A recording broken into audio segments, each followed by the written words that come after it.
कहाँ पढ़ैया गई थी हम कोई उधर सामान सब खुदवा के घर में हम फिर जाई कोई नहीं डरी हमारे पास कुछ भी न था न आज भी है गरीब अपने छीने लिए थे अपने दिए ना तो अपने छीने लिए बताई अपने छीने लिए थे तो कहाँ रहे। नमस्कार 4 PM पर आप सभी का स्वागत है। बशीर बद्र साहब ने क्या खूब लिखा है कि लोग टूट जाते हैं एक घर बनाने में, तुम तरस नहीं खाते बस्तियां जलाने में। लेकिन आज के माहौल को देखते हुए माफी के साथ मैं थोड़ा इस लाइन को कुछ यूं पढ़ना चाहूंगा कि लोग टूट जाते हैं एक घर बनाने में, तुम तरस नहीं खाते बस्तियां उजाड़ने में। इस वक्त कुछ यही हो रहा है प्रदेश में और देश में। मामला क्या है वो भी आपको हम बताएंगे, लेकिन उससे पहले आपको बता दें कि यूपी की 10 विधानसभा सीटों पर उपचुनाव होना है। लोकसभा चुनाव में जिस तरह से बीजेपी को उत्तर प्रदेश में हार का सामना करना पड़ा है, विपक्ष का कहना है कि उससे बीजेपी की बौखलाहट कम नहीं हो रही है। उपचुनाव से पहले उसने माहौल बनाना शुरू कर दिया है।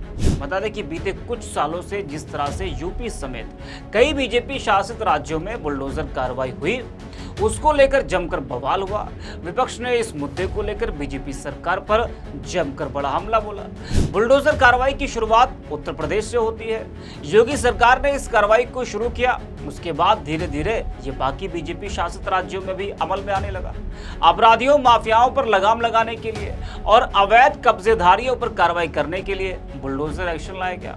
लेकिन धीरे धीरे कई आरोपों के बुनियाद पर भी बुलडोजर चलने लगा।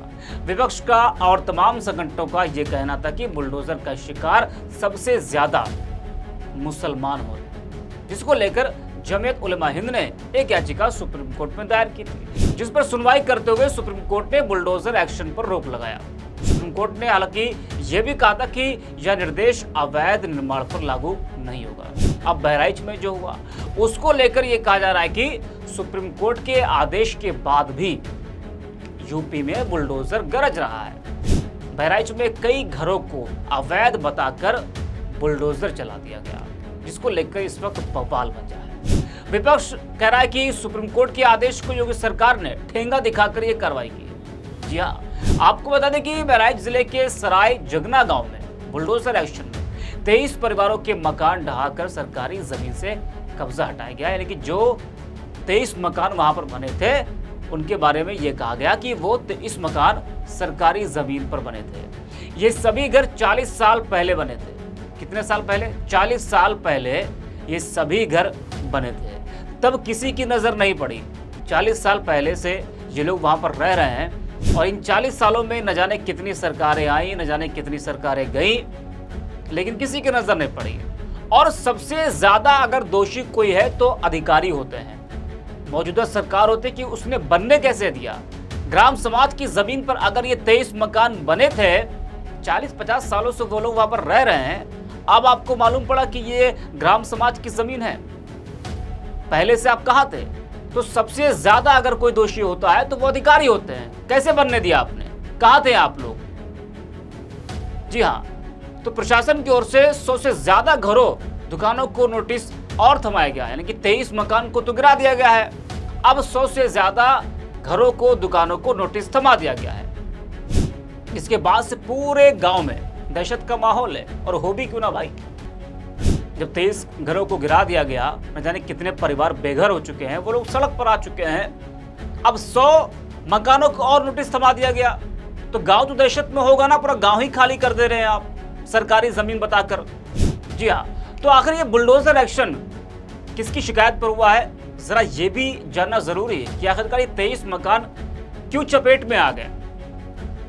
तमाम जो रिपोर्ट्स है उसके मुताबिक गांव के ही 2 लोगों के बीच रास्ते की जमीन को लेकर विवाद चल रहा था। एक महिला को रास्ता उसमें ज्यादा मिलना था, जबकि पड़ोसी जिसका नाम जावेद बताया जा रहा है, तो उसको 3 फीट का रास्ता दे रहे थे। बस यही बात थी जिसने बुलडोजर एक्शन का पूरा ये खाका तैयार किया और 23 मकानों पर बुलडोजर चला दिया गया। इस बात का विवाद इतना बड़ा कि मामला हाईकोर्ट तक पहुंच गया और 1.5 साल केस लड़ने के बाद उस महिला को इंसाफ मिला, जिसका नाम गुड़िया बताया जा रहा है। गुड़िया को इंसाफ तो मिल गया, लेकिन किसे पता था कि कोर्ट का ये इंसाफ एक दिन पूरे गांव में तबाही मचा देगा, कई परिवारों को बेघर कर देगा।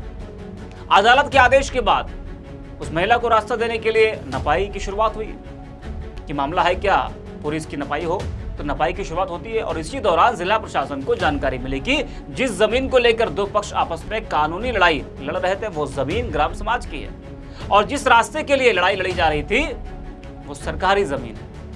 इसके बाद इलाके के सभी 129 परिवारों को नोटिस दिया गया और सरकारी जमीन से अपना अतिक्रमण हटा लेने को कहा गया और अगर कब्जा नहीं हटाया गया तो प्रशासन द्वारा बुलडोजर एक्शन लिया जाएगा, ऐसा कहा गया। और इसको लेकर जो पहला चरण था उसमें 23 मकानों को गिराया गया।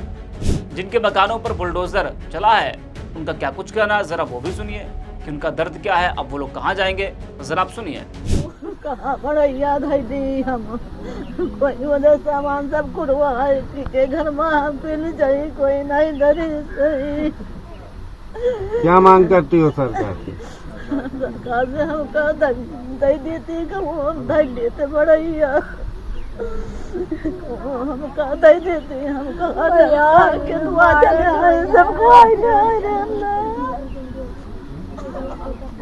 कितने लोगों का घर गिरा? वहाँ लोनपुरवा से लगाए गया पूरा यहाँ सब जाता है।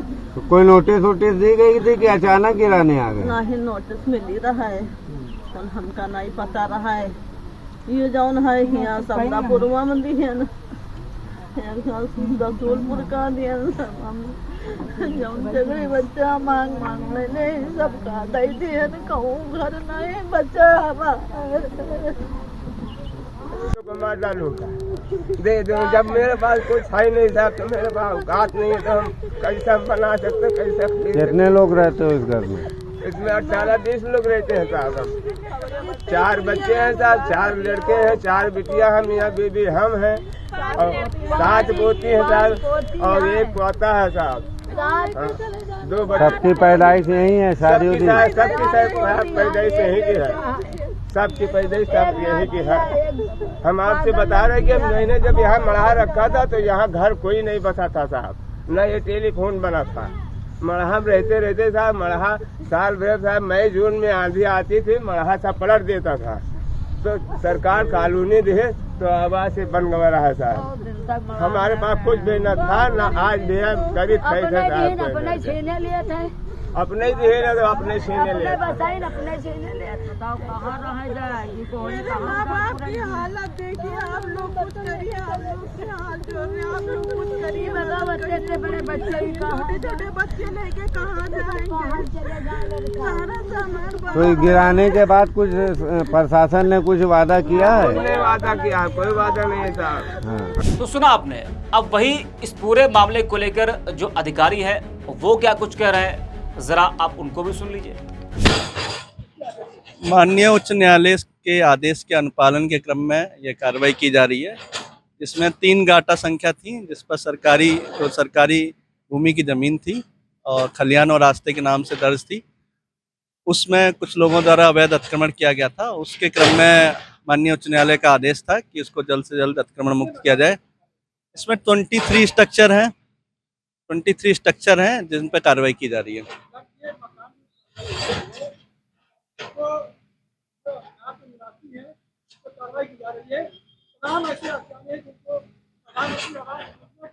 गलत जानकारी आपकी, गलत जानकारी है। आप जानकारी सही कर लें फिर क्वेश्चन पूछें, ठीक? तो देखा और सुना आपने किस तरीके से जो पीड़ित लोग हैं उनको भी हमने आपको सुनाया, जो अधिकारी है उनको भी हमने आपको सुनाया। अब इस पूरे मामले को लेकर जो विपक्ष है वो इस वक्त बीजेपी सरकार पर जमकर हमलावर है। सपा नेता आईपी सिंह वो लिखते हैं कि आज बहराइच उत्तर प्रदेश में गरजते बुलडोजर ने 23 मकान मटिया मेट कर दिए। बीजेपी राज्य सरकारों के पास बुलडोजर चलाने के लिए 20 वाहन हैं। सुप्रीम कोर्ट के आदेशों का पालन सुनिश्चित करते हुए योगी सरकार। आपको बता दें कि इससे पहले यानी कि 17 सितंबर को सुप्रीम कोर्ट ने 1 अक्टूबर तक बुलडोजर एक्शन पर रोक लगाई थी। सुप्रीम कोर्ट की ओर से कहा गया था कि बिना हमारी अनुमति एक्शन न लिया जाए। सुप्रीम कोर्ट ने हालांकि ये भी कहा था कि यह निर्देश अवैध निर्माण पर लागू नहीं होगा। साथ ही सभी पक्षों को सुनकर जल्द दिशा निर्देश भी जारी किए जाएंगे। तो बहराइच में जो हुआ एक्शन उसमें यह कहा जा रहा है कि जिस जमीन पर मकान बने थे वो ग्राम समाज की जमीन थी, इस वजह से उस पर एक्शन लिया गया। लेकिन सवाल ये उठ रहा है कि 40 सालों से वो लोग वहां पर रह रहे थे, जैसा कि मैंने शुरुआत में कहा। कई सरकारें आई, कई सरकारें गई, लेकिन तब किसी का ध्यान नहीं गया, किसी अधिकारी का ध्यान नहीं गया कि वो ग्राम समाज की ज़मीन है। अगर ग्राम समाज की ज़मीन थी, सरकारी वो ज़मीन थी, तो कैसे मकान को बनने दिया? अभी कोई 1-2 मकान नहीं, 40-40, 50-50, 100-100 मकान वहाँ पर बने हुए हैं। और सबसे बड़े दोषी तो भाई अधिकारी ही होते हैं, जो परमिशन देते कि आप आइए मकान बना लीजिए। वरना किसी की हिम्मत इस टाइम नहीं कि वो सरकारी ज़मीन पर मकान बना ले। अगर पुराने लोगों ने बना भी रखा है तो आपकी सरकार 7 साल, कितने 17 से आपकी सरकार है, आपने क्यों कोई कार्रवाई नहीं की? क्यों कोई आपने जांच नहीं की? जांच करते आप लोग कि हमारी कौन सी सरकारी जमीन है जिस पर लोगों ने कब्जा कर रखा है? लेकिन नहीं। वही इस पूरे मामले को लेकर विपक्ष लगातार बीजेपी सरकार पर हमलावर है। उसका यह कहना है कि उपचुनाव को देखते हुए ये बीजेपी की बौखलाहट है। इस वीडियो में इतना है, आप देखते रहिए 4PM।